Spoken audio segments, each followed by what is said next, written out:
ఇప్పుడు job calendar వచ్చి నిరుద్యోగులకు ఉద్యోగాలు వచ్చే అవకాశాలు ఏమైనా ఉంటాయా? ఇప్పుడు 21 జీవో పెద్ద గుదిబండ క్రాంతి. 21 జీవోలా ఇప్పుడు నాకు ఎక్కువ నాకు మార్కులు వచ్చినా అలా రానికి వీలు లేదు. ఎస్సీతోనే కొట్లాడాలి. అలా కోటాల నేను నష్టపోయిన పూర్తిగా నాకు దూరం చేసిండ్రు. ఇలా ఎస్సీ బీసీ మైనార్టీ సంఘాలు చాలా ఉన్నాయి ఈరోజు. ఈ బీసీ సంఘాలు ఇవి ఎవ్వరు కూడా 29 జీవో గురించి మాట్లాడాలి. ఇక్కడనే భయంకరమైన లాఠీ చార్జీలు జరిగినాయి. ఇవాళ దాంతో ఏం న్యాయం జరగలే. అది ముఖ్యంగా బహుజన బిడ్డలు పెద్ద ఎత్తున నష్టపోయినారు. గ్రూప్ 1లో మాత్రం అంటే బహుజన బిడ్డలను టార్గెట్ చేసిందా కాంగ్రెస్ ప్రభుత్వం అన్నట్టే కదా.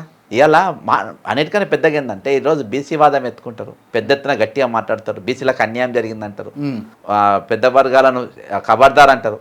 కానీ ఏదైతే ఎక్కడైతే నాకు పంపకాలు ఉన్నాయో అక్కడ పంపకం తీసుకునే దగ్గర వచ్చి నాకు వడ్డించారు వీళ్ళు.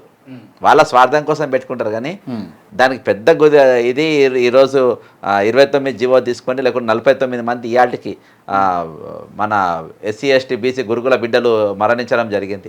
వీటి గురించి మాట్లాడు. అయితే మౌలికమైన అంశాలు ఎక్కడైతే మనకు అవసరం ఉన్నాయో వాటిపైన ఈ సంఘాలు మాట్లాడరు. కానీ ఎక్కడైతే రాని అంటే బంగారు కంచాలు పెట్టిండ్రు కానీ అలా ఏం వడ్డించకుండా పెట్టిండ్రు.